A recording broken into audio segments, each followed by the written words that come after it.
ഇന്ത്യയെ ആദ്യം കീഴടക്കിയത് ഒരു സൈന്യം അല്ല, ഒരു കമ്പനിയായിരുന്നു.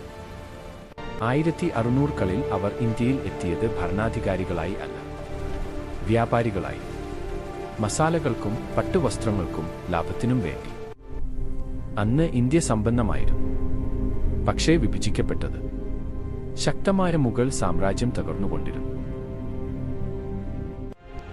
വ്യാപാരം സംരക്ഷിക്കാൻ അവർ കോട്ടകൾ പണിതു. ശേഷം സൈനികരെ നിയമിച്ചു. അവസാനം സ്വന്തം സൈന്യമുണ്ടാക്കി. ബംഗാളിന്റെ യുവ നവാബായ സിരാജ് ഉദ് ദൗള ഈ ഭീഷണി തിരിച്ചറിഞ്ഞു. അവരെ കോട്ട നിർമ്മാണം നിർത്താൻ ഉത്തരവിട്ടു.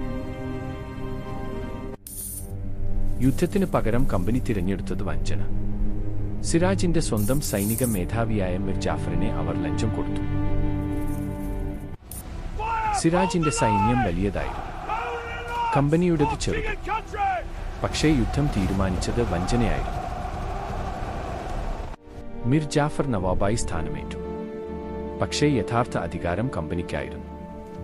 ഭൂമിയിലെ ഏറ്റവും സമ്പന്ന പ്രദേശങ്ങളിൽ ഒന്നായ ബംഗാൾ അവരുടെ നിയന്ത്രണത്തിൽ എത്തി.